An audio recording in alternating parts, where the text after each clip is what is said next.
നമസ്തേ, ഉച്ചവാർത്തയിലേക്ക് സ്വാഗതം. ആദ്യം ഈ മണിക്കൂറിലെ വളരെ പ്രധാനപ്പെട്ട വാർത്തകളിലേക്ക്. News headlines brought to you by Happy Jazz. Happy keeps everybody happy. ഉപരാഷ്ട്രപതി തെരഞ്ഞെടുപ്പിൽ വിജയമുറപ്പിച്ച് NDA. CP രാധാകൃഷ്ണൻ നാമനിർദ്ദേശ പത്രിക സമർപ്പിച്ചു. സമർപ്പണം നരേന്ദ്രമോദിയുടെ സാന്നിധ്യത്തിൽ. ജസ്റ്റിസ് സുദർശൻ റെഡ്ഡി പത്രിക നൽകുക നാളെ.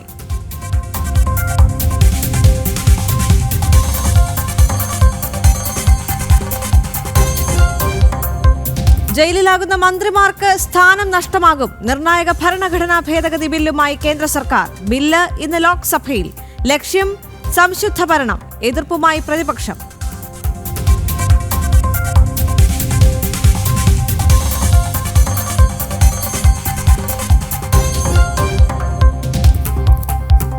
ബലാത്സംഗ കേസ് പ്രതി റാപ്പർ വേടൻ എവിടെ? ഒടുവിൽ ഹിരൺദാസ് മുരളി ഒളിവിലെന്ന് സമ്മതിച്ച് പോലീസ്. പുതിയ പരാതികൾ ലഭിച്ചാൽ നടപടിയെന്നും കമ്മീഷണർ പുട്ട വിമലാദിത്യ.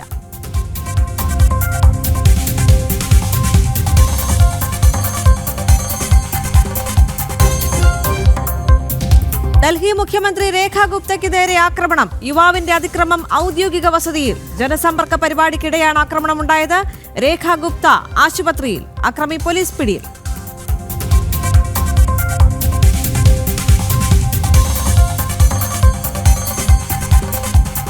ഓപ്പറേഷൻ സിന്ദൂർ ഇനി വിദ്യാർത്ഥികൾക്ക് പ്രചോദനം. പാക് ഭീകരർക്ക് ഭരണം നൽകിയ കനത്ത തിരിച്ചടി. പാഠ്യപദ്ധതിയിൽ ഉൾപ്പെടുത്താൻ NCERT. പ്രത്യേക മൊഡ്യൂൾ തയ്യാർ. പഠിപ്പിക്കുക 3ാം ക്ലാസ് മുതൽ 12ാം ക്ലാസ് വരെ.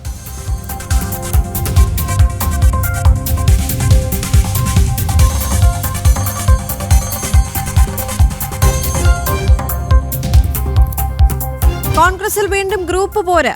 അതൃപ്തി പരസ്യമാക്കി നേതാക്കൾ. യുവജന സമ്പർക്ക യാത്രയിൽ ചാണ്ടിയുമ്മന് വിലക്ക്. T. സിദ്ദിഖിന്റെ നിർദ്ദേശം അനുസരിച്ചെന്ന ആരോപണം. പിന്നിൽ ഷാഫി പറമ്പിലുമായുള്ള തർക്കമെന്ന് വിലയിരുത്തൽ.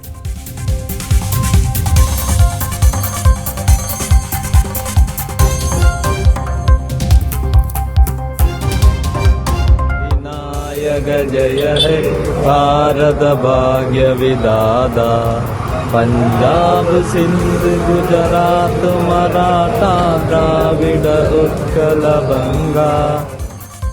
സ്വാതന്ത്ര്യദിനത്തിൽ കോൺഗ്രസ് പതാക ഉയർത്തി CPM. അമളി പറ്റിയത് എറണാകുളം ഏലൂർ പഞ്ചായത്തിലെ പുത്തലം ബ്രാഞ്ചിൽ. അബദ്ധം പറ്റിയെന്ന വിശദീകരണം. ദൃശ്യങ്ങൾ ജനം TVക്ക്.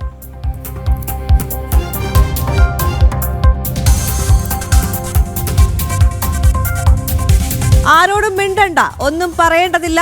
കത്ത് ചോർച്ചയിൽ പരസ്യ പ്രതികരണം വേണ്ട എന്ന് CPM സംസ്ഥാന നേതൃത്വം. വക്കീൽ നോട്ടീസിന് മറുപടി നൽകുമെന്ന ഷർഷാദ്. രാജേഷ് കൃഷ്ണയുടെ സ്ഥാപനം പൂട്ടണമെന്ന കേന്ദ്ര നിർദ്ദേശം അട്ടിമറിച്ച് സംസ്ഥാന സർക്കാർ.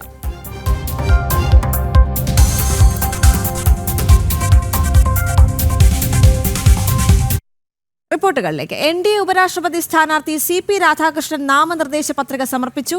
പ്രധാനമന്ത്രി നരേന്ദ്രമോദിയുടെ നേതൃത്വത്തിലായിരുന്നു നാമനിർദ്ദേശ പത്രികാ സമർപ്പണം. മുതിർന്ന കേന്ദ്രമന്ത്രിമാരും NDA നേതാക്കളും പത്രിക സമർപ്പിക്കാൻ എത്തിയിരുന്നു. രാവിലെ പ്രേരണാസ്ഥലിലെത്തി പുഷ്പാർച്ചന നടത്തിയ ശേഷമാണ് നാമനിർദ്ദേശ പത്രിക സമർപ്പിക്കുന്നതിന് CP രാധാകൃഷ്ണൻ എത്തിയത്. പ്രധാനമന്ത്രി നരേന്ദ്രമോദി, ആഭ്യന്തരമന്ത്രി അമിത്ഷാ, പ്രതിരോധ മന്ത്രി രാജ്നാഥ് സിംഗ്, JP നദ്ദ, NDAയുടെ മുതിർന്ന കേന്ദ്രമന്ത്രിമാർ, നേതാക്കൾ ഉൾപ്പെടെയുള്ളവർ അനുഗമിച്ചു. കഴിഞ്ഞ ദിവസം പ്രധാനമന്ത്രിയുടെ അധ്യക്ഷതയിൽ ചേർന്ന NDA പാർലമെന്ററി പാർട്ടി യോഗത്തിൽ CP രാധാകൃഷ്ണനെ സ്ഥാനാർത്ഥിയായി ഐക്യകണ്ഠേന അംഗീകരിച്ചിരുന്നു. NDA ഘടകകക്ഷികൾക്ക് പുറമെ പ്രതിപക്ഷത്തു നിന്നും BJP പിന്തുണ പ്രതീക്ഷിക്കുന്നുണ്ട്. പൊതുപ്രവർത്തനത്തിൽ വർഷങ്ങളുടെ പരിചയസമ്പത്തുള്ള CP രാധാകൃഷ്ണൻ തമിഴ്നാട്ടിലെ രാഷ്ട്രീയത്തിലും പൊതുജീവിതത്തിലും അറിയപ്പെട്ട നേതാവ് കൂടിയാണ്. കോയമ്പത്തൂരിൽ നിന്ന് 2 തവണ MP ആയ CP Radhakrishnan AB Vajpayee, LK Advani എന്നിവർക്ക് കീഴിൽ പ്രവർത്തിച്ചിട്ടുള്ള BJPയുടെ മുതിർന്ന നേതാവാണ്. അതേസമയം ഇന്ത്യ സഖ്യത്തിന്റെ സ്ഥാനാർത്ഥി മുൻ സുപ്രീം കോടതി ജഡ്ജി B. സുദർശൻ റെഡ്ഡി നാളെ നാമനിർദ്ദേശ പത്രിക സമർപ്പിക്കുമെന്ന് AICC അധ്യക്ഷൻ മല്ലികാർജ്ജുൻ ഖാർഗെ അറിയിച്ചു. സെപ്റ്റംബർ 9-നാണ് ഉപരാഷ്ട്രപതി തെരഞ്ഞെടുപ്പ്. ജനം, ഡൽഹി. 1 മാസത്തിലധികം ജയിലിലാകുന്ന മന്ത്രിമാർക്ക് സ്ഥാനം നഷ്ടമാകുന്ന നിർണായക ഭരണഘടനാ ഭേദഗതി ബില്ല് കേന്ദ്ര സർക്കാർ ലോക്സഭയിൽ അവതരിപ്പിക്കും. പ്രധാനമന്ത്രിക്കും മുഖ്യമന്ത്രിമാർക്കും ഉൾപ്പെടെ നിയമം ബാധകമാണ്. മന്ത്രിമാർക്കെതിരായ അഴിമതി ആരോപണങ്ങൾ കുറയ്ക്കുക എന്ന ലക്ഷ്യത്തോടെയാണ് നീക്കം. ബില്ല് ഇന്ന് ലോക്സഭയിൽ അവതരിപ്പിക്കും. അതേസമയം ബില്ലിനെ എതിർക്കുമെന്ന നിലപാടിലാണ് പ്രതിപക്ഷം. ബില്ല് അവതരിപ്പിക്കാൻ പോലും അനുവദിക്കില്ല എന്നാണ് പ്രതിപക്ഷ എംപിമാരുടെ പ്രതികരണം. ഡൽഹി മുഖ്യമന്ത്രി രേഖ ഗുപ്തയ്ക്ക് നേരെ കയ്യേറ്റം. ഔദ്യോഗിക വസതിക്ക് മുന്നിലെ ജനസമ്പർക്ക പരിപാടിക്കിടെയാണ് ആക്രമണമുണ്ടായത്. പരാതി നൽകാനെന്ന വ്യാജേന എത്തിയ ആളാണ് ആക്രമിച്ചത്. 35 വയസ്സുള്ള ആളാണ് ആക്രമി. ഇയാളെ പോലീസ് പിടികൂടിയിട്ടുണ്ട്. ആശുപത്രിയിൽ പ്രവേശിപ്പിച്ച മുഖ്യമന്ത്രി രേഖ ഗുപ്ത നിരീക്ഷണത്തിൽ തുടരുകയാണ്. സംഭവം അപലപനീയമാണെന്ന് BJP പ്രതികരിച്ചു. അക്രമം രാഷ്ട്രീയ പ്രേരിതമാണോ എന്ന് അന്വേഷിക്കണമെന്നും BJP ആവശ്യപ്പെട്ടിട്ടുണ്ട്. രേഖ ഗുപ്ത സ്വന്തം വസതിയിൽ എല്ലാ ബുധനാഴ്ചകളിലും രാവിലെ ജനങ്ങളുമായി കൂടിക്കാഴ്ച നടത്താറുണ്ട്. ഇതിനിടെയാണ് ആക്രമണമുണ്ടായത്.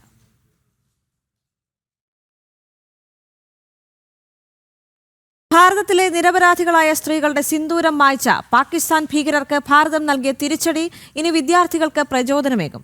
ഓപ്പറേഷൻ സിന്ദൂറിനെ കുറിച്ചുള്ള പ്രത്യേക മൊഡ്യൂൾ NCERT പുറത്തിറക്കി. 3ാം ക്ലാസ് മുതൽ 12ാം ക്ലാസ് വരെയുള്ള വിദ്യാർത്ഥികൾക്കായാണ് പ്രത്യേക മൊഡ്യൂൾ പുറത്തിറക്കിയിരിക്കുന്നത്. ശ്രുതി പ്രകാശ് ചേരുന്നുണ്ട് കൂടുതൽ വിവരങ്ങളുമായി. ശ്രുതി, ഈ അക്കാഡമിക് ഇയറിൽ തന്നെ ഇത് നടപ്പാക്കാനുള്ള പദ്ധതികളാണോ നടന്നു വരുന്നത്? മറ്റ് വളരെ പ്രധാനപ്പെട്ട വിവരങ്ങൾ എന്തൊക്കെയാണ്? ദേവിക, ഏപ്രിൽ 22-നാണ് പഹൽഗാമിൽ നിരപരാധികളായ 26 പേരുടെ ജീവൻ മതഭ്രാന്ത് പിടിച്ച് പാക് ഭീകരർ കൊന്നൊടുക്കിയത്. നിമിഷ നേരം കൊണ്ടായിരുന്നു അവിടെ ഒരു കൂട്ട നിലവിളി തന്നെ ഉയർന്നത്. ഇതിൻ്റെ 15ാം നാൾ, കൃത്യമായി പറഞ്ഞാൽ 15ാം നാൾ ഭാരതം കൃത്യമായ മറുപടി ഓപ്പറേഷൻ സിന്ദൂറിലൂടെ നൽകിയെന്ന് തന്നെ വേണം പറയാൻ. ഈ സൈനിക നടപടിയാണ് ഇനി 3ാം ക്ലാസ് മുതൽ 12ാം ക്ലാസ് വരെയുള്ള വിദ്യാർത്ഥികൾ പഠിക്കാൻ പോകുന്നത്. ഇതിൻ്റെ പ്രത്യേക NCERT തയ്യാറാക്കിയ പ്രത്യേക മൊഡ്യൂൾ, ഓപ്പറേഷൻ സിന്ദൂറിനെ കുറിച്ചുള്ള പ്രത്യേക മൊഡ്യൂളാണ് 3ാം ക്ലാസ് മുതൽ 12ാം ക്ലാസ് വരെയുള്ള വിദ്യാർത്ഥികൾ പഠിക്കാൻ പോകുന്നത്. ഓപ്പറേഷൻ സിന്ദൂർ വെറും ഒരു സൈനിക നടപടിയല്ല, മറിച്ച് സമാധാനം സംരക്ഷിക്കുന്നതിനും പഹൽഗാം ഭീകരാക്രമണത്തിൻ്റെ ഇരകളെ ബഹുമാനിക്കുന്നതിനുമുള്ള പ്രതിജ്ഞ കൂടിയാകുന്നു എന്ന രീതിയിലാണ് NCERT പ്രത്യേക മൊഡ്യൂൾ പുറത്തിറക്കിയിരിക്കുന്നത്.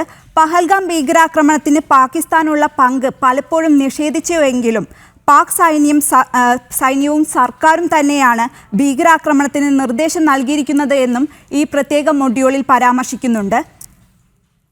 കൂടാതെ നിരപരാധികളായ സ്ത്രീകളുടെ സിന്ദൂരം മായ്ച്ച പഹൽഗാം ഭീകരാക്രമണത്തിൻ്റെ സൂത്രധാരന്മാരെ വെറുതെ വിടില്ല എന്ന് പ്രധാനമന്ത്രി നരേന്ദ്രമോദി പലപ്പോഴും പറഞ്ഞിട്ടുണ്ടായിരുന്നു.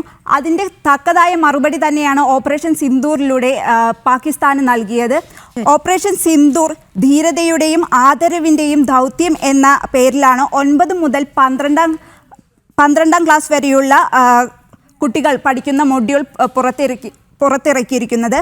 കൂടാതെ ഓപ്പറേഷൻ സിന്ദൂർ പോരാട്ടത്തിൻ്റെ വിജയഗാഥ എന്ന പേരിലാണ് 3ാം ക്ലാസ് മുതൽ 8ാം ക്ലാസ് വരെയുള്ള വിദ്യാർത്ഥികൾ ഈ പ്രത്യേക മൊഡ്യൂൾ പഠിക്കാൻ പോകുന്നത്. ദേവിക, ശരി.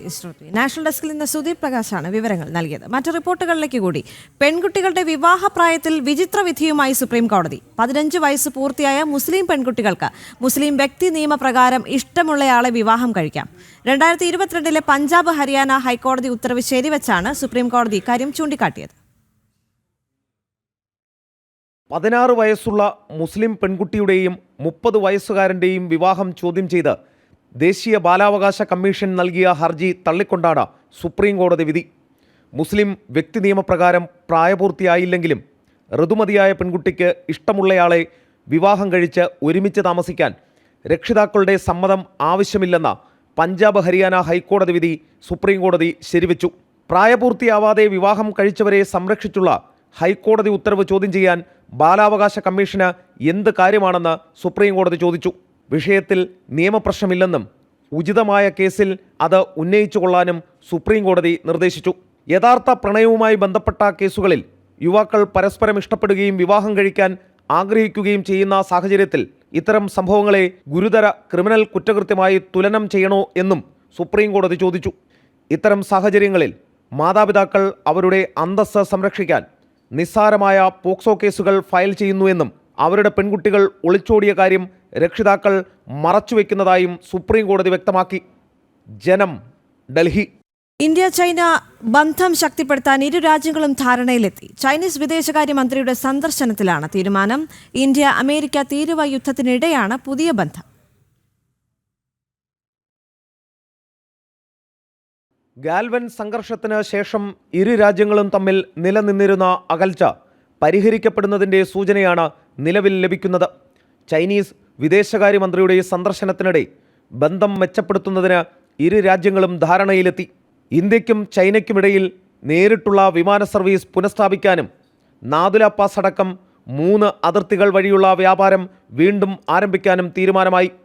നിർത്തിവെച്ച ടൂറിസ്റ്റ് ബിസിനസ് വിസകൾ വീണ്ടും നൽകി തുടങ്ങും. അതിർത്തിയിലെ സേനാ പിന്മാറ്റത്തിനുള്ള ധാരണ നടപ്പാക്കും. അതിർത്തി വ്യക്തമായി നിർണ്ണയിക്കാൻ പ്രത്യേക സമിതിക്ക് 2 രാജ്യങ്ങളും രൂപം നൽകാനും തീരുമാനമായിട്ടുണ്ട്. സേനകൾക്കിടയിലടക്കം അതിർത്തിയിൽ തർക്കങ്ങൾ തീർക്കാൻ മധ്യ കിഴക്കൻ മേഖലകളിലും പുതിയ സംവിധാനങ്ങൾ വരും.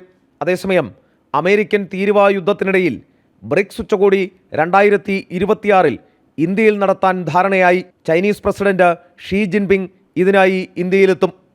ഇന്ത്യക്കും ചൈനയ്ക്കുമിടയിൽ നയതന്ത്ര ബന്ധം വന്നതിൻ്റെ 75ാം വാർഷികം ഇക്കൊല്ലം ആഘോഷിക്കാനും ഇരു രാജ്യങ്ങളും തീരുമാനമെടുത്തു. ജനം, ഡൽഹി. സമാധാന ധാരണകളുടെ ഭാഗമായി അമേരിക്ക യുക്രൈനിൽ സൈന്യത്തെ വിന്യസിക്കില്ല എന്ന് ഡൊണാൾഡ് ട്രംപ്. യുക്രൈന് സുരക്ഷ ഉറപ്പാക്കുന്നതിന് വ്യോമസേനയുടെ പിന്തുണ മാത്രമായിരിക്കും നൽകുക. ക്രിമിയ തിരിച്ചു നൽകണമെന്ന യുക്രൈന്റെ ആവശ്യം നാറ്റോ അംഗത്വവും അസാധ്യമെന്നും ട്രംപ് വ്യക്തമാക്കി. പലസ്തീനെ രാഷ്ട്രീയമായി അംഗീകരിക്കുമെന്ന് ഇമ്മാനുവൽ മാക്രോണിന്റെ നിലപാടിനെതിരെ ബെഞ്ചമിൻ നെതന്യാഹു. പ്രസിഡന്റിന്റെ നിലപാട് ഫ്രാൻസിൽ ഇസ്രായേൽ വിരുദ്ധ വികാരം സൃഷ്ടിക്കുന്നതായി ബെഞ്ചമിൻ നെതന്യാഹു അയച്ച കത്തിൽ പറയുന്നുണ്ട്. നീക്കം നയതന്ത്രമല്ല എന്നും പ്രീണനം മാത്രമാണെന്നുമാണ് ഇസ്രായേൽ പ്രധാനമന്ത്രിയുടെ നിലപാട്. നീക്കം ഹമസിനെ പിന്തുണയ്ക്കുന്നതും ഫ്രാൻസിലെ ജൂത വിരുദ്ധ വികാരം ആളിക്കത്തിക്കുന്നതുമെന്ന് കത്തിൽ ആരോപണമുണ്ട്.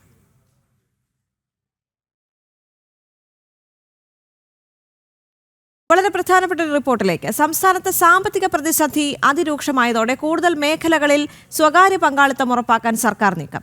വിവിധ സർക്കാർ പദ്ധതികളിൽ സ്വകാര്യ കമ്പനികളെ കൂടി പങ്കെടുപ്പിക്കാനാണ് നീക്കം നടക്കുന്നത്. സാമ്പത്തിക പ്രതിസന്ധി രൂക്ഷമായതോടെ വികസന പ്രവർത്തനങ്ങൾ പൂർണ്ണമായും നിലച്ചതാണ് ഇതിന് കാരണം. രാജീവ് ചേരുന്നുണ്ട് കൂടുതൽ വിവരങ്ങളുമായി. രാജീവ്, പ്രൈവറ്റൈസേഷൻ എന്ന ഒരു ആശയത്തെ തന്നെ എപ്പോഴും തള്ളിക്കളയുന്ന ഒരു രാഷ്ട്രീയ പാർട്ടി കൂടിയാണ് CPM എന്ന് പറയുന്നത്. അപ്പോൾ ഈ സർക്കാർ തന്നെ കൂടുതൽ പ്രൈവറ്റൈസേഷൻ കൊണ്ടുവരാനായി ശ്രമിക്കുകയാണ്. ഏതൊക്കെ മേഖലകളിലാണ് ഇത്തരത്തിൽ സ്വകാര്യ കമ്പനികളെ പങ്കെടുപ്പിക്കാൻ നീക്കം നടക്കുന്നത്? ദേവിക, രൂക്ഷമായ സാമ്പത്തിക പ്രതിസന്ധിയിലൂടെയാണ് സംസ്ഥാനം ഇപ്പോൾ കടന്നുപോയിക്കൊണ്ടിരിക്കുന്നത്. ഈ ഓണക്കാലത്ത് പിടിച്ചു നിൽക്കണമെങ്കിൽ പോലും 2000 കോടി വേണം. അതിനുവേണ്ടി നിലവിലിപ്പോൾ കടം എടുത്തിരിക്കുകയാണ്. മാത്രമല്ല 19,000 കോടി രൂപയെങ്കിലും തുടർന്നും ആവശ്യമായി വരും എന്നാണ് സംസ്ഥാന സർക്കാരിൻ്റെ കണക്കുകൂട്ടൽ. നിലവിൽ കേന്ദ്ര സർക്കാർ അനുവദിച്ച പണമെല്ലാം കഴിഞ്ഞിരിക്കുന്നു. വായ്പാ പരിധി അവസാനിക്കുന്ന സാഹചര്യത്തിലാണ് ഏതായാലും കൂടുതൽ കടമെടുക്കാൻ നിലവിലിപ്പോൾ കടപ്പത്രങ്ങൾ ഇറക്കിക്കൊണ്ട് കൂടുതൽ കടമെടുക്കാനുള്ള നീക്കം സർക്കാർ നടത്തിയിരിക്കുന്നത്. ഈ രീതിയിൽ രൂക്ഷമായ സാമ്പത്തിക പ്രതിസന്ധിയിലൂടെ ഒരു വശത്ത് കടന്നുപോയിക്കൊണ്ടിരിക്കുമ്പോഴാണ് നിലവിൽ ഇപ്പോൾ കൂടുതൽ സ്വകാര്യ പങ്കാളിത്തം സംസ്ഥാനത്തേക്ക് കൊണ്ടുവരുന്നതിനെക്കുറിച്ചുള്ള ആലോചനകൾ നടക്കുന്നത്. നിലവിൽ വിവിധ പദ്ധതികൾക്ക് സ്വകാര്യ പങ്കാളിത്തം സർക്കാർ ഏർപ്പെടുത്തിയിട്ടുണ്ട്. വിഴിഞ്ഞം ഉൾപ്പെടെയുള്ള പദ്ധതികൾ നടപ്പാക്കിയത് സ്വകാര്യ പങ്കാളിത്തത്തോടുകൂടിയാണ്. കൂടുതൽ തുറമുഖങ്ങൾ സ്വകാര്യ പങ്കാളിത്തം കൊണ്ടുവരും. അതുപോലെ തന്നെ മറ്റ് വിവിധ പദ്ധതികളിലേക്ക് സ്വകാര്യ പങ്കാളിത്തം കൊണ്ടുവരും. സ്വകാര്യ സർവകലാശാലകളെ സംസ്ഥാനത്തേക്ക് കൊണ്ടുവരും എന്നൊക്കെ നിലവിൽ സംസ്ഥാന സർക്കാരിൻ്റെ ഭാഗമായി തന്നെ തീരുമാനങ്ങൾ പുറത്തു വന്നിരുന്നു. ഇതിനുശേഷമാണ് കൂടുതൽ പദ്ധതികൾ, അതായത് സംസ്ഥാനത്ത് ഇപ്പോൾ സാമ്പത്തിക പ്രതിസന്ധി രൂക്ഷമായതോടെ വിവിധ പദ്ധതികൾ തടസ്സപ്പെട്ടിരിക്കുന്ന ഒരു അവസ്ഥയാണ്. വികസന പദ്ധതികൾ പോലും നടക്കുന്നില്ല. കേന്ദ്ര സർക്കാരിൻ്റെ ഭാഗമായി പണം ലഭിക്കുന്നത് കൊണ്ട് മാത്രമാണ് ദേശീയപാത വികസനം ഉൾപ്പെടെയുള്ള പദ്ധതികൾ മുന്നോട്ട് പോകുന്നത്. അല്ലെങ്കിൽ റോഡ് വികസനമോ അല്ലെങ്കിൽ പാലങ്ങളുടെ വികസനമോ ഉൾപ്പെടെയുള്ള പദ്ധതികൾ മുന്നോട്ട് പോകുന്നത് കേന്ദ്ര സർക്കാരിൽ നിന്ന് പണം ലഭിക്കുന്നത് കൊണ്ട് മാത്രമാണ്. സംസ്ഥാന സർക്കാരിൻ്റെ കൈവശം പണമില്ല. രൂക്ഷമായ സാമ്പത്തിക പ്രതിസന്ധിയിലൂടെ കടന്നു പോകുന്നു. സർക്കാർ ജീവനക്കാർക്ക് ആനുകൂല്യങ്ങൾ നൽകുന്നതിൽ പോലും പണമില്ലാത്ത ഒരു അവസ്ഥയിലാണ് സംസ്ഥാന സർക്കാർ നിൽക്കുന്നത്. ഈ ഒരു പശ്ചാത്തലത്തിൽ കൂടിയാണ് ഏതായാലും സ്വകാര്യ പങ്കാളിത്തം കൂടുതൽ മേഖലകളിലേക്ക് വ്യാപിപ്പിക്കാനുള്ള തീരുമാനത്തിലേക്ക്, അത്തരമൊരു നീക്കത്തിലേക്ക് സർക്കാർ എത്തിയിരിക്കുന്നത് എന്നതാണ് ഏറ്റവും പ്രധാനപ്പെട്ട ഒരു കാര്യം. ദേവിക ചൂണ്ടിക്കാണിച്ചതുപോലെ CPMൻ്റെ ഒരു നയം ഇതായിരുന്നില്ല.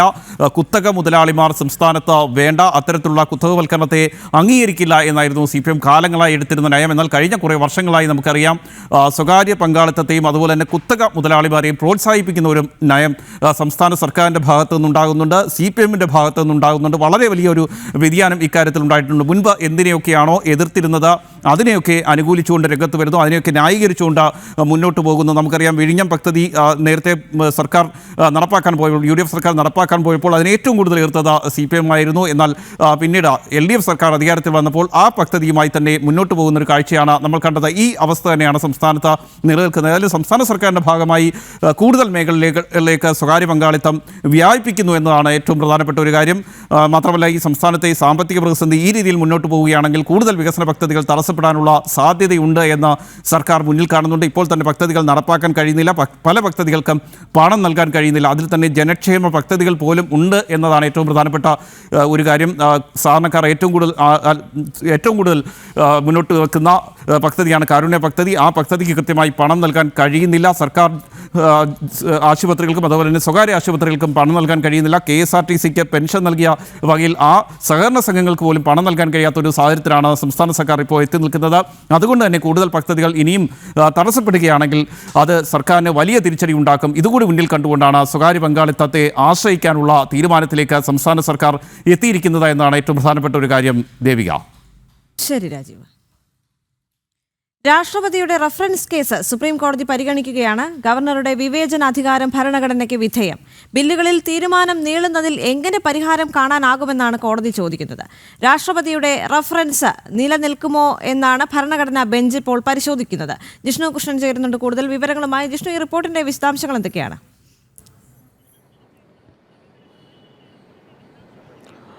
ദേവിക, ബില്ലുകളിൽ തീരുമാനമെടുക്കുന്നതിന് സമയപരിധി നിശ്ചയിച്ച സുപ്രീം കോടതി വിധിയിൽ ഭരണഘടനയുടെ സവിശേഷ അധികാരം ഉപയോഗിച്ചുകൊണ്ട് രാഷ്ട്രപതി ദ്രൗപദി മുർമു റഫറൻസ് നൽകിയിരുന്നു. പ്രധാനപ്പെട്ട 14 ചോദ്യങ്ങളായിരുന്നു രാഷ്ട്രപതി ഉന്നയിച്ചിട്ടുള്ളത്. രാഷ്ട്രപതിയുടെ റഫറൻസ് നിലനിൽക്കുമോ എന്നുള്ളതാണ് ഇപ്പോൾ സുപ്രീം കോടതിയുടെ ഭരണഘടനാ ബെഞ്ച് പരിശോധിക്കുന്നത്. ചീഫ് ജസ്റ്റിസ് BR ഗവായിയുടെ അധ്യക്ഷതയിലുള്ള ഭരണഘടനാ ബെഞ്ച് കഴിഞ്ഞ ദിവസങ്ങളിലായി ഈ കേസിന്മേലുള്ള വാദം തുടർന്നു വരികയാണ്. ഇന്നിപ്പോൾ കേസ് പരിഗണിക്കുമ്പോൾ കോടതി ചൂണ്ടിക്കാട്ടിയിട്ടുള്ള ഏറ്റവും പ്രധാനപ്പെട്ട ചോദ്യം, ബില്ലുകളിൽ തീരുമാനമെടുക്കുന്നതിന് സമയം നിശ്ചയിക്കുന്നതല്ലെങ്കിൽ അതിൽ വൈകുന്നത് അവസാനിപ്പിക്കാൻ എന്താണ് ഒരു പോംവഴി എന്നുള്ള ചോദ്യമാണ് സുപ്രീം കോടതി മുൻപോട്ട് വെച്ചിട്ടുള്ളത്. ഒപ്പം സോളിസിറ്റർ ജനറൽ കേന്ദ്ര സർക്കാരിന് വേണ്ടിയുള്ള വാദങ്ങൾ മുൻപോട്ട് വെച്ചിട്ടുണ്ട്. അതായത് ഗവർണർമാർ പ്രവർത്തിക്കുന്നത് ഭരണഘടന അനുസൃതമായിട്ടാണ്, ഭരണഘടനയ്ക്ക് വിധേയമായിട്ടാണ് ഗവർണർമാരുടെ വിവേചനാധികാരമുള്ളത്. അത് സർക്കാരുകളെ എതിർക്കാനല്ല, മറിച്ച് ഭരണഘടനാപരമായിട്ടുള്ള അധികാരങ്ങൾ ഉപയോഗിക്കുന്നതിനും അത് പാലിക്കുന്നതിനുമാണ് ഗവർണർമാർ ശ്രമിക്കുന്നത് എന്ന വാദം കേന്ദ്ര സർക്കാരിന് വേണ്ടി സോളിസിറ്റർ ജനറൽ മുൻപോട്ട് വെച്ചിട്ടുണ്ട്. കേരളവും തമിഴ്നാടും കേസിൽ കക്ഷികളായിട്ടുള്ള കേരള തമിഴ്നാട് സർക്കാരുകൾ കഴിഞ്ഞ ദിവസം പ്രാഥമികമായ വാദം കോടതിക്ക് മുൻപിലേക്ക് വെച്ചിരുന്നു. രാഷ്ട്രപതിയുടെ റഫറൻസ് നിയമപരമായിട്ട് നിലനിൽക്കുന്നതല്ല എന്നുള്ളതായിരുന്നു കേരള തമിഴ്നാട് സർക്കാരുകൾ കോടതിക്ക് മുൻപിലേക്ക് വെച്ചത്. എന്നാൽ ഭരണഘടനാ സ്ഥാനവുമായി ബന്ധപ്പെട്ട വിഷയമാണിതെന്നും വിശദമായ വാദം കേൾക്കണം, രാഷ്ട്രപതിയും ഗവർണർമാരും ഭരണഘടനയ്ക്ക് വിധേയമായാണ് പ്രവർത്തിക്കുന്നത് എന്ന് സോളിസിറ്റർ ജനറലും കോടതി അറിയിച്ചിരുന്നു. ഏതായാലും വാദം പുരോഗമിക്കുകയാണ്.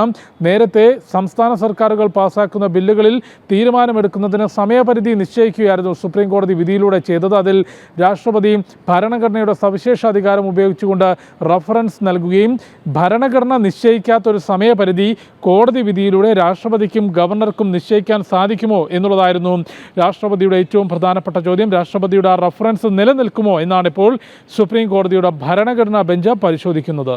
ദേവിക. ശരി ജിഷ്ണു. പീഡനാരോപണം നേരിടുന്ന റാപ്പർ വേടൻ ഒളിവിലാണെന്ന് സ്ഥിരീകരിച്ച് പോലീസ്. അന്വേഷണം ഊർജിതമാക്കി തുടരുകയാണ്.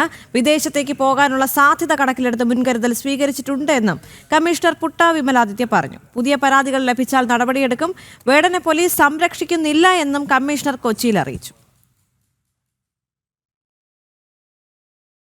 സെപ്റ്റംബർ 20 പമ്പയിൽ നടത്തുന്ന അയ്യപ്പ ഭക്ത സംഗമത്തിലേക്ക് ഹൈന്ദവ സംഘടനകളെ ക്ഷണിക്കേണ്ട എന്ന് സർക്കാർ തീരുമാനം. സംഗമത്തിന് പിന്നിലെ ഗൂഢലക്ഷ്യങ്ങൾ ഹൈന്ദവ സംഘടനകൾ ചോദ്യം ചെയ്യുമ്പോഴും സർക്കാരിന് മിണ്ടാട്ടമില്ല എന്നാണ് ആക്ഷേപം. അതിനിടെയാണ് ഹൈന്ദവ സംഘടനകളെ ഒഴിവാക്കിയുള്ള പുതിയ നീക്കം. ലോകത്തിന്റെ വിവിധ ഇടങ്ങളിൽ നിന്ന് 3000 ഭക്തരെ പങ്കെടുപ്പിക്കുമെന്നാണ് സർക്കാർ പ്രഖ്യാപനം. എന്നാൽ ഇത് ആരൊക്കെ എന്നത് വ്യക്തമല്ല. സർക്കാർ മുന്നിട്ടിറങ്ങി ദേവസ്വം മന്ത്രിയുടെ മേൽനോട്ടത്തിൽ പമ്പ മണൽപ്പുറത്ത് സെപ്റ്റംബർ 20 അയ്യപ്പ ഭക്ത സംഗമം നടത്താനുള്ള നീക്കവുമായി സർക്കാർ മുന്നോട്ടു പോകുകയാണ്. എന്നാൽ ഹൈന്ദവ സംഘടനകളെ ഈ സമ്മേളനത്തിലേക്ക് വിളിക്കേണ്ട എന്നാണ് സർക്കാർ തീരുമാനം. 3000-ലധികം അയ്യപ്പ ഭക്തർ ഈ സംഗമത്തിൽ പങ്കെടുക്കുമെന്ന് പറയുമ്പോഴും അത് ആരൊക്കെ എന്ന ചോദ്യത്തിന് ഇപ്പോഴും ഉത്തരമില്ല. ബിന്ദു അമ്മിണി ഈ സമ്മേളനത്തിൽ പങ്കെടുക്കുമെന്ന് അറിയിച്ചിട്ടുണ്ട്. അയ്യപ്പ ഭക്ത സംഗമത്തിന് പിന്നിലെ സർക്കാർ ഇരട്ടത്താപ്പ് തുറന്നു കാട്ടാനാണ് ഹൈന്ദവ സംഘടനകളുടെ തീരുമാനം. യുവതീ പ്രവേശനത്തിന് അനുകൂലമായി സുപ്രീം കോടതിയിൽ സത്യാമൂലം കൊടുത്ത സർക്കാരാണ് ഇപ്പോൾ അയ്യപ്പ ഭക്ത സംഗമം നടത്തുന്നത്. കൂടാതെ ശബരിമലയുടെ പവിത്രമായ ആചാരം സംരക്ഷിക്കാൻ നാമം ജപിച്ച് സമരം നടത്തിയ ഭക്തർക്കെതിരെ ആയിരക്കണക്കിന് കേസുകൾ എടുത്തിട്ടുമുണ്ട്. അതും ഇതുവരെയും പിൻവലിച്ചിട്ടില്ല. ഇങ്ങനെയുള്ള സർക്കാരാണ് അയ്യപ്പ ഭക്ത സംഗമം നടത്താൻ മുന്നിട്ടിറങ്ങിയിരിക്കുന്നതെന്നാണ് ഹൈന്ദവ സംഘടനകൾ വ്യക്തമാക്കുന്നത്. ജനം, കൊച്ചി. CPM-നെ വിവാദത്തിലാക്കിയ രാജേഷ് കൃഷ്ണയുടെ നിയന്ത്രണത്തിലുള്ള സ്ഥാപനത്തിന്റെ പ്രവർത്തനം നിയമവിരുദ്ധം. നടത്തിപ്പ് നിർത്തണമെന്ന കേന്ദ്ര സർക്കാർ നിർദ്ദേശം അട്ടിമറിച്ച് പിണറായി സർക്കാർ. കൊച്ചി ആസ്ഥാനമായുള്ള kingdom protection service private limited എന്ന സ്ഥാപനത്തിനാണ് തുടരാൻ സംസ്ഥാന സർക്കാർ ഒത്താശ ചെയ്തത്. നിയമം കാറ്റിൽ പറത്തി നിക്ഷേപ സമാഹരണം നടത്തിയതിന്റെ പേരിൽ ചെന്നൈയിലടക്കം സ്ഥാപനത്തിന്റെ ലൈസൻസ് റദ്ദു ചെയ്തിരുന്നു. എന്നാൽ കുസാറ്റ് അടക്കമുള്ള ഇടങ്ങളിലെ സെക്യൂരിറ്റി ജോലി കിങ്ഡത്തെ ഏൽപ്പിക്കുകയാണ് സംസ്ഥാന സർക്കാർ ചെയ്തത്.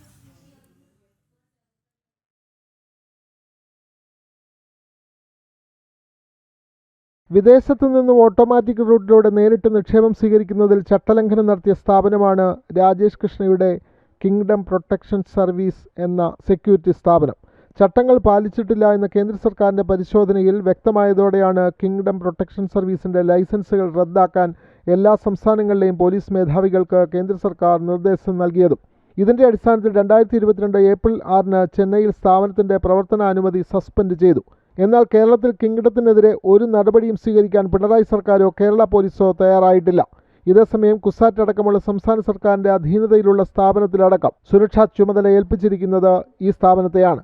ഇതിൽ ഉന്നത രാഷ്ട്രീയ ഇടപെടൽ ഉണ്ട് എന്ന് വ്യക്തമാവുകയാണ്. പത്തനംതിട്ട സ്വദേശിയായ അച്യുതൻ നായർക്കാണ് സ്ഥാപനത്തിലെ ഭൂരിപക്ഷം ഷെയറുകളുമുള്ളത്. UK കേന്ദ്രമായി പ്രവർത്തിക്കുന്ന കിങ്ഡം എന്ന മൾട്ടിനാഷണൽ കമ്പനിയുടെ ഫ്രാഞ്ചൈസി എന്ന നിലയ്ക്കായിരുന്നു ഈ സെക്യൂരിറ്റി സ്ഥാപനത്തെ കേരളത്തിൽ അവതരിപ്പിച്ചത്. പ്രവർത്തനങ്ങൾക്ക് നേതൃത്വം നൽകിയത് CPM-ന്റെ സൈബർ പോരാളിയായി അറിയപ്പെടുന്ന പത്തനംതിട്ട സ്വദേശി മുൻ DYFI നേതാവ് കൂടിയായ രാജേഷ് കൃഷ്ണയും. ഇയാളുടെ CPM ബന്ധമാണ് ചട്ടവിരുദ്ധമെങ്കിലും കിങ്ഡത്തിന്റെ പ്രവർത്തനങ്ങൾക്ക് സഹായകമായതും. CPM സംസ്ഥാന സെക്രട്ടറി MV ഗോവിന്ദനടക്കം വിദേശയാത്രയിൽ രാജേഷ് കൃഷ്ണയുടെ ആതിഥ്യം സ്വീകരിച്ചതിന്റെ ചിത്രങ്ങൾ നേരത്തെ തന്നെ പുറത്തു വന്നിരുന്നു. ജനം, കൊച്ചി.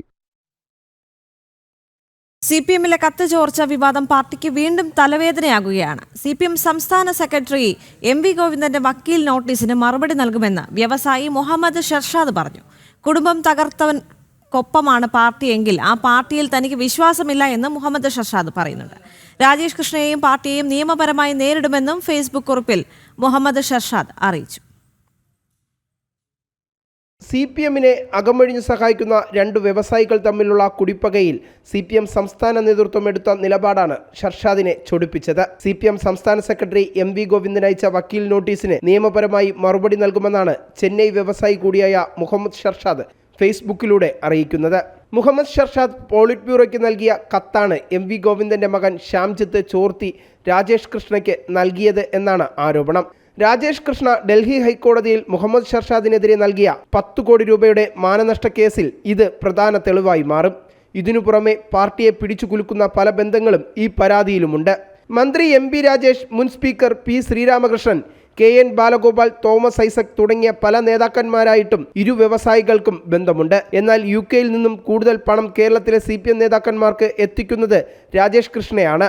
അതുകൊണ്ട് തന്നെ ഈ ഘട്ടത്തിൽ രാജേഷ് കൃഷ്ണയെ സംരക്ഷിക്കുന്ന നിലപാടായിരിക്കും CPM മുന്നോട്ട് വയ്ക്കുന്നത്. മുഹമ്മദ് ഷർഷാദിന് നോട്ടീസ് അയച്ചുകൊണ്ട് നിലവിൽ പ്രതിരോധം തീർക്കാനാണ് പാർട്ടിയുടെ പ്രാഥമിക അജണ്ട. കണ്ണൂരിലെ പ്രധാന CPM നേതാക്കളായ P ജയരാജനും EP ജയരാജനും ഷർഷാദിനെ തള്ളുന്നില്ല. പുറത്തായ കത്ത് പുതിയ അവതാരങ്ങളെ സൃഷ്ടിക്കുമ്പോൾ പാർട്ടി വീണ്ടും പ്രതിക്കൂട്ടിലാവുന്നു. ജനം, തിരുവനന്തപുരം. സ്വാതന്ത്ര്യദിനത്തിൽ ദേശീയ പതാകയ്ക്ക് പകരം കോൺഗ്രസ് പതാക ഉയർത്തി CPM. എറണാകുളം ഏലൂർ പുത്തലത്താണ് സംഭവം. അബദ്ധം മനസ്സിലായതോടെ 10 മിനിറ്റിനുള്ളിൽ കൊടി അഴിച്ചുമാറ്റി. കൊടി ഉയർത്തി ദേശീയഗാനം ആലപിക്കുന്ന ദൃശ്യങ്ങൾ പുറത്തു വന്നതോടെ CPM നേതാക്കൾക്കെതിരെ വലിയ വിമർശനമാണ് ഉയരുന്നത്. ദേശീയഗാനം പാടി CPM പ്രവർത്തകർ പതാക ഉയർത്തുകയാണ്. പക്ഷേ ഏത് പതാകയെന്ന് സൂക്ഷിച്ചു നോക്കുക. ദേശീയ പതാകയ്ക്ക് പകരം CPM ഉയർത്തുന്നത് കോൺഗ്രസ് പതാക. ഭാരത ഭാഗ്യ വിദാത പഞ്ചാബ് സിന്ധ് ഗുജറാത്ത് മറാഠ ദ്രാവിഡ ഉത്കല ബംഗ. അധികകാലമൊന്നുമായില്ല CPM സ്വാതന്ത്ര്യദിനം ആഘോഷിക്കാൻ തുടങ്ങിയിട്ട്. എന്നാൽ ആഘോഷിക്കാൻ തുടങ്ങിയപ്പോഴോ സംഭവിക്കുന്നത് ഇങ്ങനെയും.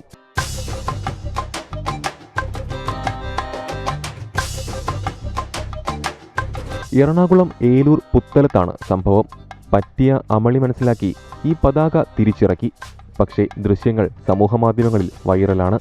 കമൻസുകളും ട്രോളുകളുമായി ആഘോഷം. എന്നാൽ അബദ്ധം പറ്റിയത് മാത്രമാണെന്നാണ് CPM വിശദീകരണം. ജനം, കൊച്ചി. സംസ്ഥാനത്ത് 2 വർഷത്തിനിടെ ബാറുകളിൽ നിന്നുള്ള നികുതി വരുമാനത്തിലുണ്ടായത് 50 കോടിയുടെ കുറവാണ്.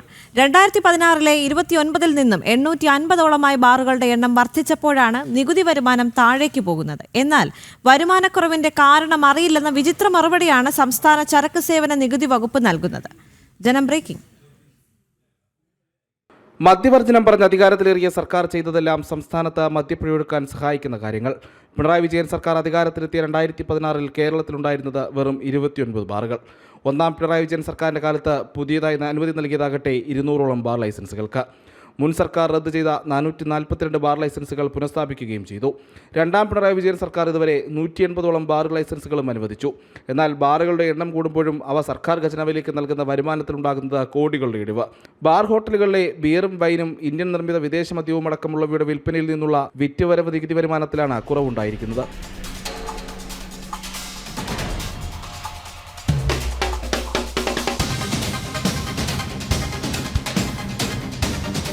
വിവരാവകാശ അപേക്ഷയിൽ ലഭിച്ച മറുപടി പ്രകാരം 2022-23 കാലത്തെ ബാറുകളിൽ നിന്നുള്ള വിറ്റുവരവ് നികുതി വരുമാനം 617.23 കോടി രൂപ.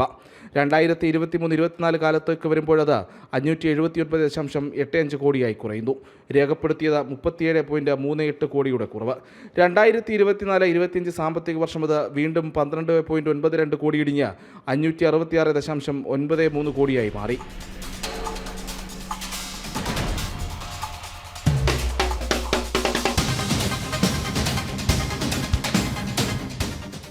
ബാറുകളുടെ എണ്ണവും മദ്യോപഭോഗവും വർദ്ധിക്കുമ്പോൾ തന്നെയാണ് സർക്കാരിന് ലഭിക്കേണ്ട നികുതി വരുമാനം കുറയുന്നതെന്നതാണ് വിചിത്രം.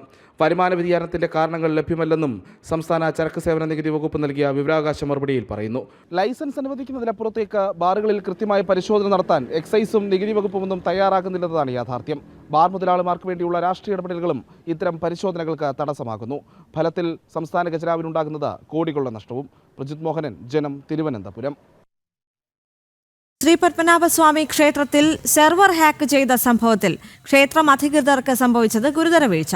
സെർവർ ഹാക്ക് ചെയ്ത വിവരം പോലീസിൽ പരാതിപ്പെടുന്നത് സംഭവം നടന്ന് 2 മാസങ്ങൾക്ക് ശേഷമാണ്. ജൂൺ 13 മുൻപ് ഏതോ ദിവസമാണ് ഹാക്ക് ചെയ്തതെന്നാണ് FIR-ൽ ക്ഷേത്രം എക്സിക്യൂട്ടീവ് ഓഫീസർ മൊഴി നൽകിയിരിക്കുന്നത്.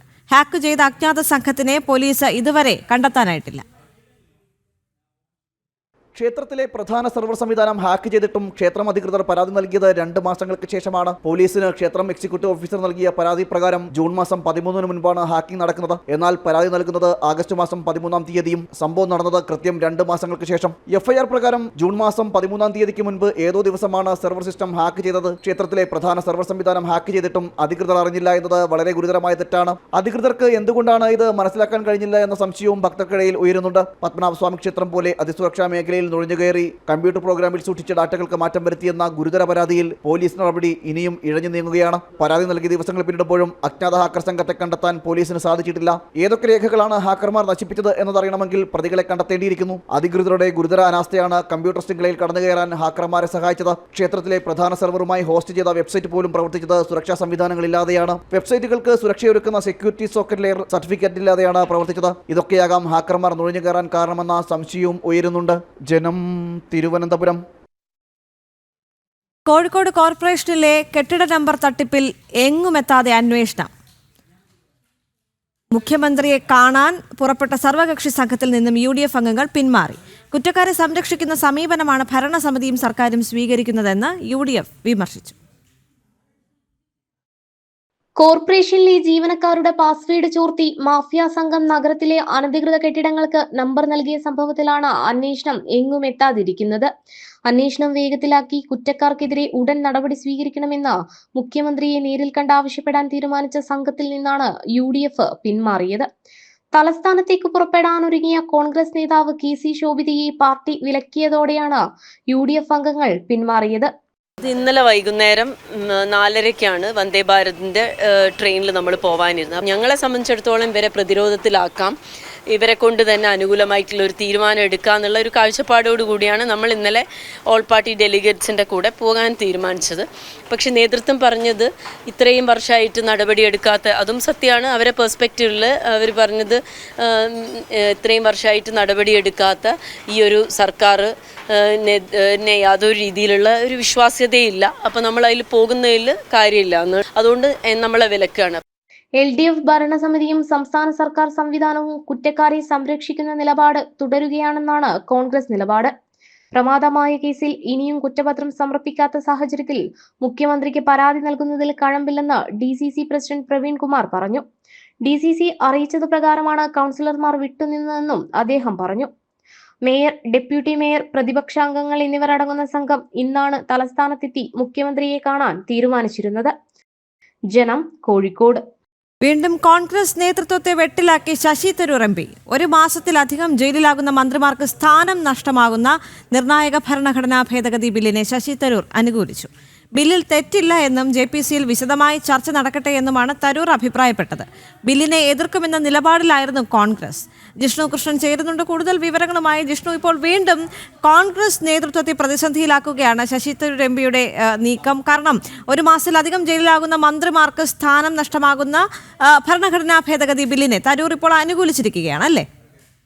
ദേവിക, 1 മാസത്തിലധികം ജയിലിൽ കിടക്കുകയാണെങ്കിൽ പ്രധാനമന്ത്രി, മുഖ്യമന്ത്രി, മന്ത്രിമാർ എന്നിവർക്ക് സ്ഥാനം നഷ്ടമാകുന്ന, രാജിവെച്ചൊഴിയുകയോ അല്ലെങ്കിൽ 30 ദിവസം കഴിഞ്ഞാൽ സ്വമേധയാ അയോഗ്യനാക്കപ്പെടുന്ന ഭരണഘടനാ ഭേദഗതി ബില്ലിന് കേന്ദ്ര മന്ത്രിസഭ അംഗീകാരം നൽകുകയും ബില്ലിന്റെ പകർപ്പ് ലഭിച്ചത് മുതൽ തന്നെ ആ ബില്ലിനെ എതിർത്തുകൊണ്ട് പരസ്യ പ്രതികരണങ്ങൾ നടത്തുകയും ബില്ല് ലോക്സഭയിൽ എത്തുമ്പോൾ അതിനെ എതിർക്കുമെന്നും അതിനെതിരെ പ്രതിഷേധിക്കുമെന്നും വ്യക്തമാക്കിക്കൊണ്ട് കോൺഗ്രസും ഇടത് MPമാരും ഒപ്പം പ്രതിപക്ഷ MPമാരും എല്ലാം വലിയ രീതിയിൽ പ്രതികരണങ്ങൾ നടത്തുമ്പോഴാണ് ആ ബില്ലിനെ അനുകൂലിച്ചുകൊണ്ടും പിന്തുണച്ചുകൊണ്ടും പ്രതികരണം ശശി തരൂർ MPയുടെ ഭാഗത്തുനിന്നുണ്ടായിട്ടുള്ളത്. നേരത്തെയും ഇത്തരത്തിലുള്ള അല്ലെങ്കിൽ നയപരമായിട്ടുള്ള തീരുമാനങ്ങളിൽ കോൺഗ്രസിന്റെ നിലപാടിനെ എതിർത്തുകൊണ്ട് ദേശീയ താല്പര്യങ്ങൾക്ക് അല്ലെങ്കിൽ ജനങ്ങളുടെ താല്പര്യത്തിന് അനുസൃതമായിട്ടുള്ള പ്രതികരണങ്ങൾ ശശി തരൂർ MP നടത്തിയിരുന്നു. ഈ വിഷയത്തിലും, അതായത് പ്രധാനമന്ത്രിയുടെയും മുഖ്യമന്ത്രിയുടെയും മന്ത്രിമാരുടെയും എല്ലാം പ്രവർത്തനങ്ങൾ കൂടുതൽ സുതാര്യമാക്കുന്നതിനും അഴിമതി ആരോപണങ്ങളും ക്രമക്കേടുകളും ഇല്ലാതിരിക്കാനും അത്തരമുള്ള സംഭവങ്ങൾ ആവർത്തിക്കാതിരിക്കാനുമുള്ള മുൻകരുതൽ നടപടിയായിട്ടാണ് ഇത്തരത്തിലൊരു ഭരണഘടനാ ഭേദഗതി ബില്ല്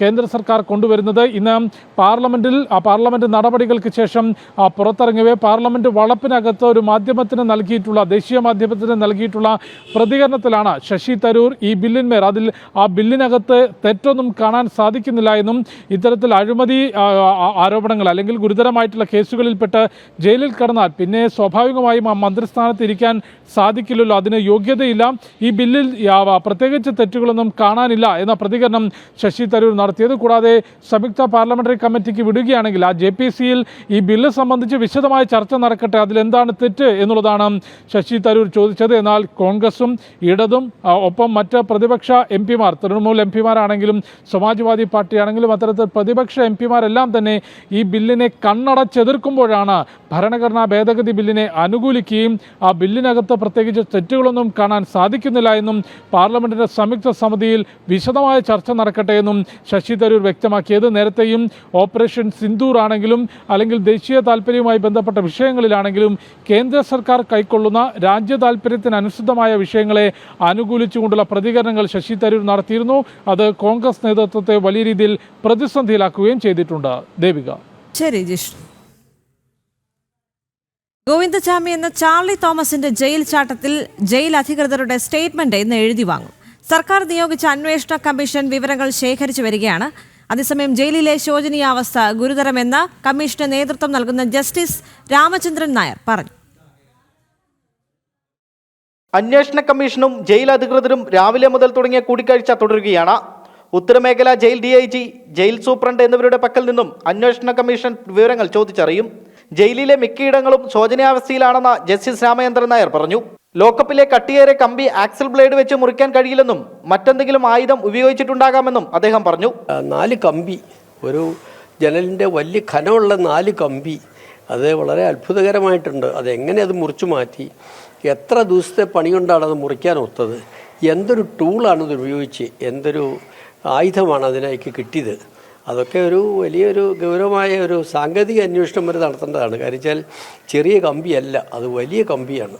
ആ കമ്പി മുറിക്കണമെങ്കിൽ, സാധാരണ കൈകൊണ്ട് അറുത്ത് മുറിക്കണമെങ്കിൽ ഒരു ആക്സോ ബ്ലേഡ് ഉണ്ടെങ്കിൽ ഒരു മാസം പണിതാൽ മുറിയാൻ മുക്കുകയില്ല. കാര്യം വെച്ചാൽ 8 കമ്പി 4 കമ്പിയുടെ 2 അറ്റം ആകുമ്പോൾ 8 കമ്പി മുറിച്ചിട്ടുണ്ട്.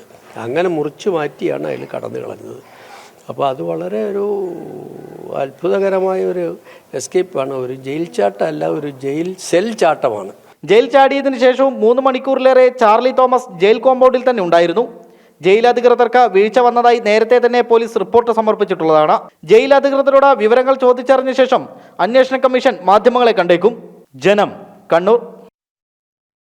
തിരുവനന്തപുരം കണ്ടല സഹകരണ ബാങ്ക് തട്ടിപ്പ് കേസിൽ പ്രതികളുടെ കണ്ടുകെട്ടിയ സ്വത്തുക്കൾ വ്യാഴാഴ്ച ഇ.ഡി. ബാങ്കിന് കൈമാറും. 1 കോടി രൂപയുടെ സ്വത്തുവകകളായിരുന്നു ഇ.ഡി. കണ്ടുകെട്ടിയത്. CPI നേതാവും ബാങ്ക് മുൻ പ്രസിഡന്റുമായ N. ഭാസുരാംഗനും ഭാര്യയുമടക്കം 5 പേരാണ് കേസിലെ പ്രതികൾ. അനധികൃത വായ്പകളിലൂടെ 44 കോടിയിലധികം രൂപയുടെ നഷ്ടമാണ് ബാങ്കിനുണ്ടായത്. ക്രമക്കേടിലൂടെ 3.22 കോടി രൂപ ഭാസുരാംഗനും കുടുംബവും തട്ടിയെടുത്തുന്ന കേസിലാണ് ഇ.ഡി. അന്വേഷണം പൂർത്തിയാക്കി കുറ്റപത്രം സമർപ്പിച്ചിരിക്കുന്നത്. CPI നേതാവും കണ്ടല സഹകരണ ബാങ്ക് മുൻ പ്രസിഡന്റുമായ N. ഭാസുരാംഗൻ, മകൻ അഖിൽജിത്ത്, ഭാസുരാംഗന്റെ ഭാര്യ ജയകുമാരി, മക്കളായ അശ്വതി, അഭിമ, അശ്വതിയുടെ ഭർത്താവ് BR ബാലമുരുകൻ എന്നിവരായിരുന്നു പ്രതികൾ. 2023 നവംബർ 21 പ്രതികൾ അറസ്റ്റിലായിരുന്നത്. തുടർന്ന് പ്രതികളുടെ 1 കോടി രൂപയുടെ സ്വത്തുക്കൾ ഇ.ഡി. കണ്ടുകെട്ടി. ഈ സ്വത്തുക്കളാണ് വ്യാഴാഴ്ച ഇ.ഡി. കണ്ടല ബാങ്കിന് കൈമാറുന്നത്. ബാങ്ക് ഈ സ്വത്തുക്കൾ ലേലത്തിൽ വെച്ച് നഷ്ടമായ പണം തിരിച്ചുപിടിക്കുകയും പണം നഷ്ടമായ നിക്ഷേപകർക്ക് നൽകുകയും ചെയ്യും. മതിയായ ഈടില്ലാതെ ലോണുകൾ അനുവദിക്കുന്നതിൽ ഭാസുരാംഗൻ ഇടപെട്ടിരുന്നു. 2006 കോൺഗ്രസ് വിട്ട് CPIയിലെത്തിയ ഭാസുരാംഗൻ പല രാഷ്ട്രീയ ഉന്നതർക്ക് വേണ്ടിയും ഇടപെടലുകൾ നടത്തിയിട്ടുണ്ടെന്നും ഇ.ഡി. കണ്ടെത്തിയിരുന്നു. ചിട്ടി വായ്പയാക്കി മാറ്റിയും തട്ടിപ്പ് നടന്നിട്ടുണ്ട്. പല പേരുകളിൽ തുടങ്ങുന്ന ചിട്ടി പണം മാറ്റിയെടുത്തിട്ടുള്ളത് ബിനാമി അക്കൗണ്ടുകളിലൂടെയാണ്. ഭാസുരാംഗൻ സ്വന്തം നിലയിലും കുടുംബാംഗങ്ങളുടെ പേരിലും 2,36 ലക്ഷം രൂപ വായ്പയെടുത്ത് പലിശ സഹിതം തിരിച്ചടയ്ക്കാനുണ്ട്. ഇത്തരത്തിൽ കണ്ടുകെട്ടിയ സ്വത്തുക്കൾ ഇ.ഡിയിൽ നിന്ന് കണ്ടല ബാങ്ക് ഏറ്റെടുക്കുമ്പോഴും ഇതേ രീതിയിൽ കണ്ടുകെട്ടിയ സ്വത്തുക്കൾ പണം നഷ്ടമായ നിക്ഷേപകർക്ക് നൽകാൻ CPM നിയന്ത്രണത്തിലുള്ള കരുവന്നൂർ ബാങ്ക് ഒരുക്കമല്ല. ജനം, കൊച്ചി. ഇടുക്കി ഉടുമ്പൻചോല നിയോജക മണ്ഡലത്തിൽ വ്യാപകമായി ഇരട്ട വോട്ടുണ്ടെന്ന് പരാതി ഉയർന്നിട്ടും നടപടിയെടുക്കാതെ റവന്യൂ വകുപ്പ്. കേരളത്തിലും തമിഴ്നാട്ടിലുമായി 221 പേർക്ക് വോട്ടുള്ളതാണ് കണ്ടെത്തൽ. തെളിവുകൾ ഉൾപ്പെടെ നൽകി പരാതിപ്പെട്ടിട്ടും നടപടിയെടുക്കാത്തതിൽ പ്രതിഷേധം ശക്തമാവുകയാണ്. ഇടുക്കി ജില്ലയിലെ ഉടുമ്പൻചോല പഞ്ചായത്തിൽ 58 മുതൽ 72 വരെയുള്ള ബൂത്തുകളിൽ ഇരട്ട വോട്ടുകൾ ഉണ്ടെന്നാണ് കണ്ടെത്തൽ. ഇത് സംബന്ധിച്ച വിവരാവകാശ പ്രകാരം ഇടുക്കി, തേനി ജില്ലാ കളക്ടർമാർ നൽകിയ റിപ്പോർട്ടിൽ ഇക്കാര്യങ്ങൾ വ്യക്തവുമാണ്. കേരളത്തിലെ ഉടുമ്പൻചോല മണ്ഡലത്തിലും തമിഴ്നാട്ടിലെ കമ്പം മണ്ഡലത്തിലും വോട്ടുള്ളവരാണ് ഇവരിലധികവും. തമിഴ്നാട്ടിൽ വോട്ട് ചെയ്യാൻ ആഗ്രഹിക്കുന്ന ഇവർ കേരളത്തിൽ സ്ഥലമുള്ളവരോ ജോലിക്ക് എത്തുന്നവരോ ആണ്. തമിഴ്നാട്ടിൽ നൽകുന്ന ഉയർന്ന ആനുകൂല്യങ്ങളാണ് ഇവരെ അവിടെ വോട്ട് ചെയ്യാൻ താൽപര്യപ്പെടുത്തുന്നത്. എന്നാൽ കേരളത്തിലെ ഇടത് വലത് രാഷ്ട്രീയ കക്ഷികൾ ഇവരെ കേരളത്തിൽ വോട്ട് ചെയ്യാൻ നിർബന്ധിക്കുന്നതായാണ് വിവരം. ഇതിനു വേണ്ട സൗകര്യങ്ങളും ഈ രാഷ്ട്രീയ കക്ഷികൾ ചെയ്തു നൽകുന്നു. പരാതികൾ ഉയരുമ്പോൾ മാത്രമാണ് ജില്ലാ ഭരണകൂടങ്ങൾ വിഷയത്തിൽ ഇടപെടുന്നത്. കഴിഞ്ഞ ലോക്സഭാ തെരഞ്ഞെടുപ്പിൽ പരാതി ഉയർന്നപ്പോൾ 272 ഇരട്ട വോട്ടുകൾ വരെയാണ് കണ്ടെത്തിയത്. ഇവരിൽ അധികവും തമിഴ്നാട്ടിൽ വോട്ട് നിലനിർത്താൻ താൽപര്യപ്പെടുന്നവരാണ്. കേരളത്തിലെ ഇടത് വലത് രാഷ്ട്രീയ കക്ഷികളുടെ സമ്മർദ്ദം കൊണ്ട് മാത്രമാണ് ഇവർ ഇടുക്കിയിൽ വോട്ട് ചെയ്യാനെത്തുന്നത്. കേരള തമിഴ്നാട് അതിർത്തി പങ്കിടുന്ന മണ്ഡലങ്ങളിൽ സമാന സാഹചര്യം നിലനിൽക്കുന്നുവെന്നാണ് പരാതി. കൃത്യമായ തെളിവുകളുണ്ടായിട്ടും ജില്ലാ ഭരണകൂടങ്ങൾ നടപടിയെടുക്കാൻ ഇപ്പോഴും വിമുഖത കാണിക്കുകയാണ്. ഇതിൽ രാഷ്ട്രീയ സമ്മർദ്ദമുണ്ടെന്നാണ് ഉയരുന്ന ആരോപണം. ജനം, ഇടുക്കി. ആലുവ മുനിസിപ്പാലിറ്റിയിൽ വോട്ടർ പട്ടികയിൽ വ്യാപക ക്രമക്കേട് നടന്നതായി പരാതി. കോൺഗ്രസ് നേതാവിന്റെ നേതൃത്വത്തിലാണ് ഇതര സംസ്ഥാന തൊഴിലാളികളെ വോട്ടർ പട്ടികയിൽ ഉൾപ്പെടുത്തുന്നത് എന്നാണ് ആരോപണം. ഉദ്യോഗസ്ഥരുടെ ഒത്താശയോടുകൂടിയാണ് ക്രമക്കേട് എന്നാണ് പരാതി.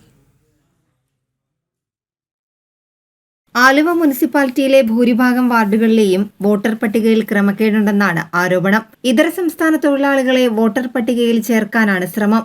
ഇതര സംസ്ഥാന തൊഴിലാളികളിൽ ഭൂരിഭാഗം പേർക്കും സ്വന്തം നാട്ടിൽ വോട്ടുണ്ട്. എന്നാൽ അവരെ നിർബന്ധിച്ചും ഭീഷണിപ്പെടുത്തിയും വോട്ടർ പട്ടികയിൽ ചേർക്കാനുള്ള ശ്രമങ്ങളാണ് നടക്കുന്നതെന്ന് 11ാം വാർഡ് കൗൺസിലർ പ്രീത പറഞ്ഞു. ആലുവ മുനിസിപ്പാലിറ്റി വ്യാപകമായി 26 വാർഡുകളിലും വ്യാജ ID കാർഡുകൾ കൊണ്ടുവന്നിട്ട് വോട്ടർ പട്ടികയിൽ പേര് ചേർത്തുകൊണ്ടിരിക്കുകയാണ്.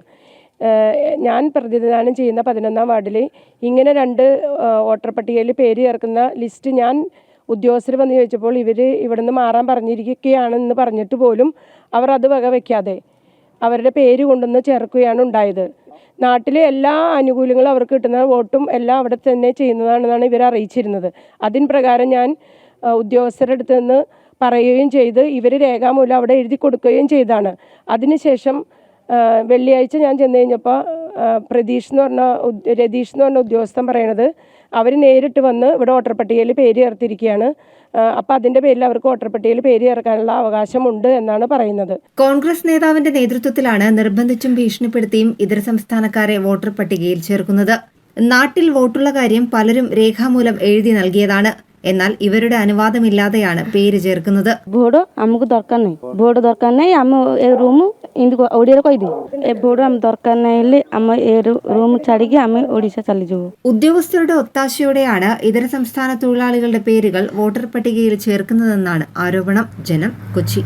കർണാടകയിലെ ധർമ്മസ്ഥലയിൽ യുവതിയെ കാണാതായെന്ന പരാതി പച്ചക്കള്ളം. സുജാത ഭട്ട് എന്ന സ്ത്രീക്ക് മകളില്ല എന്ന ബന്ധുക്കളുടെ വെളിപ്പെടുത്തൽ.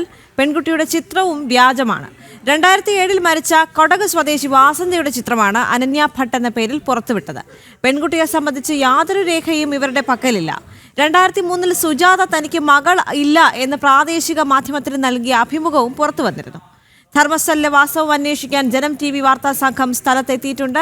അരുൺ ആലത്തൂറും ക്യാമറാമാൻ മനൂപുമാണ് ധർമ്മസ്ഥലയിലെത്തിയത്. വിവരങ്ങളുമായി അരുൺ ആലത്തൂർ ചേരുകയാണ്. അരുൺ, വളരെ നിർണായകമായ വെളിപ്പെടുത്തലാണ് ഇപ്പോൾ പുറത്തേക്ക് വരുന്നത്. കാരണം സുജാത ഭട്ട് എന്ന സ്ത്രീക്ക് മകളില്ല എന്നാണ് ഇപ്പോൾ ബന്ധുക്കൾ വെളിപ്പെടുത്തിയിരിക്കുന്നത്. മാത്രവുമല്ല, അന്ന് പ്രചരിച്ച ചിത്രങ്ങളും വ്യാജമാണ് എന്നാണ് അവർ പറയുന്നത്, അല്ലേ? തീർച്ചയായിട്ടും ദേവിക, നമുക്കറിയാം കേരളത്തിൽ ഒരു വിഭാഗം മാധ്യമങ്ങളും മറ്റുമൊക്കെ വലിയ രീതിയിൽ യൂട്യൂബർമാരും മറ്റുമൊക്കെ തെറ്റായ രീതിയിൽ ചിത്രീകരിച്ച ഒരു സംഭവമാണ് ഈ ധർമ്മസ്ഥല എന്ന പ്രദേശത്ത് അവിടുത്തെ ക്ഷേത്രത്തെ, ഞാൻ നിൽക്കുന്ന എൻ്റെ പുറകിലായി കാണുന്ന മഞ്ജുനാഥ ക്ഷേത്രം കേന്ദ്രീകരിച്ചൊക്കെ ഒരുപാട് പെൺകുട്ടികൾ കൊല്ലപ്പെട്ടു, അവരുടെ മൃതദേഹം ഒരു മുഖംമൂടി അണിഞ്ഞു വന്ന വ്യക്തി മറവ് ചെയ്തു എന്നൊക്കെയുള്ള സംഭവം. ഏതായാലും ആ മുഖംമൂടിക്കാരൻ ആദ്യം കഴിഞ്ഞ ജൂലൈ മാസത്തിലാണ് അവർ ഇത്തരത്തിലൊരു ആരോപണവുമായിട്ട് അല്ലെങ്കിൽ അതിൻ്റെ ഒരു പരാതിയുമായിട്ട് രംഗത്ത് വരുന്നത്. അതിന് തൊട്ട് പിന്നാലെ തന്നെ മറ്റൊരു തൻ്റെ മകളെ ഇതുപോലെ കാണാതായി എന്ന് പറഞ്ഞുകൊണ്ട് ഒരു സ്ത്രീ രംഗത്ത് വരികയുണ്ടായി. അവരുടെ പേരാണ് സുജാത ഭട്ട്. ആ സുജാത ഭട്ട് രംഗത്ത് വന്ന് പറഞ്ഞത് തൻ്റെ മകളായ അനന്യ ഭട്ടിനെ 2004 ഈ ക്ഷേത്രത്തിലേക്ക് തൊഴാൻ വേണ്ടി സുഹൃത്തുക്കൾക്കൊപ്പം വന്നതാണ്. ആ സമയത്ത് പെട്ടെന്ന് ഈ യുവതിയെ കാണാതായി, തൻ്റെ മകളെ കാണാതായി, തൻ്റെ മകളെ എങ്ങനെയും കണ്ടുപിടിച്ച് തരണം, അസ്ഥിയെങ്കിലും കിട്ടിയാൽ മതി, തനിക്ക് ഹിന്ദു മത ആചാരപ്രകാരം ശേഷക്രിയ ചെയ്യണം എന്നൊക്കെ തരത്തിലായിരുന്നു ഈ സുജാത ഭട്ട് മാധ്യമങ്ങൾക്ക് മുൻപിൽ പറഞ്ഞിരുന്നത്. പ്രത്യേകിച്ച് മലയാള മാധ്യമങ്ങളൊക്കെ അതിനെ വലിയ രീതിയിൽ കൊണ്ടുപിടിച്ചുകൊണ്ട് അത് വാർത്ത നൽകുകയും ചെയ്തതാണ് എന്നുള്ളതാണ്. അതേസമയം തന്നെ ഈ സ്ത്രീ പറഞ്ഞ കാര്യങ്ങൾ അത് പച്ചക്കള്ളമാണ് എന്നുള്ളതാണ് ഇപ്പോൾ പുറത്തു വരുന്നത്. കാരണം ഈ സുജാത ഭട്ട് എന്ന സ്ത്രീക്ക് മകൾ ഇല്ല എന്നുള്ളതാണ്. പ്രത്യേകിച്ച് ഈ സ്ത്രീ പറയുന്നത് 2003-2004 സമയത്താണ് ഇവരുടെ മകളെ കാണാതായി എന്ന് പറയുന്നത്. ഇതേ 2003 കാലയളവിൽ ഈ സ്ത്രീ ഒരു പ്രാദേശിക മാധ്യമത്തിന് നൽകിയ അഭിമുഖം, അതായത് ഇവർ 1999 മുതൽ 2007 വരെ സുജാത താമസിച്ചിരുന്നത് ഷിമോഗയിലാണ്. അവിടെ പ്രഭാകർ ബാലിക എന്ന ആളോടൊപ്പം ലിവിങ് ടുഗദർ ആയിട്ടാണ് ഇവർ കഴിഞ്ഞിരുന്നത്. ആ കാലയളവ് ഇവർ വലിയ മൃഗസ്നേഹികളായിരുന്നു. അതുകൊണ്ട് തന്നെ ആ മൃഗസ്നേഹി ഇവർ ഒരുപാട് നായകളെയും മറ്റും വളർത്തുന്നുണ്ടായിരുന്നു. ആ നായയെയും മറ്റും വളർത്തുന്നതിൻ്റെ ഭാഗമായി ഇവരൊരു അവിടുത്തെ പ്രാദേശിക മാധ്യമത്തിന് മൃഗസ്നേഹി എന്ന നിലത്തിൽ ഒരു അഭിമുഖം നൽകിയിരുന്നു. ആ അഭിമുഖത്തിൻ്റെ കോപ്പിയാണ് ഇപ്പോൾ നമുക്ക് ലഭിച്ചിരിക്കുന്നത്. ആ അഭിമുഖത്തിൻ്റെ കോപ്പിയിൽ കൃത്യമായി പറയുന്നു തനിക്ക് മകൾ ഇല്ല എന്ന് 2003 നൽകിയ ഒരു മാധ്യമത്തിന് നൽകിയ അഭിമുഖത്തിൽ വെളിപ്പെടുത്തിയ അതേ സ്ത്രീയാണ് പറയുന്നത് തനിക്ക് മകളുണ്ട്, ആ മകളെ കാണാനില്ല എന്നുള്ളതാണ് ഇതിലെ ഒരു വൈരുദ്ധ്യം എന്നുള്ളത്.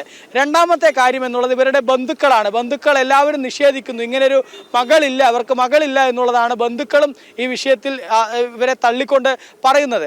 മൂന്നാമത്തെ കാര്യം എന്നുള്ളത് ഈ ഇത്തരത്തിൽ അനന്യ ഭട്ട് എന്ന യുവതിയുമായി ബന്ധപ്പെട്ട് ഈ സുജാത ഭട്ട് പറഞ്ഞിരുന്ന കാര്യങ്ങളിലെ പൊള്ളയായ കാര്യങ്ങൾ, MBBS ഇവർ കസ്തൂർബ മെഡിക്കൽ കോളേജ് മണിപ്പാലിൽ പഠിച്ചു എന്നാണ് പറയുന്നത്.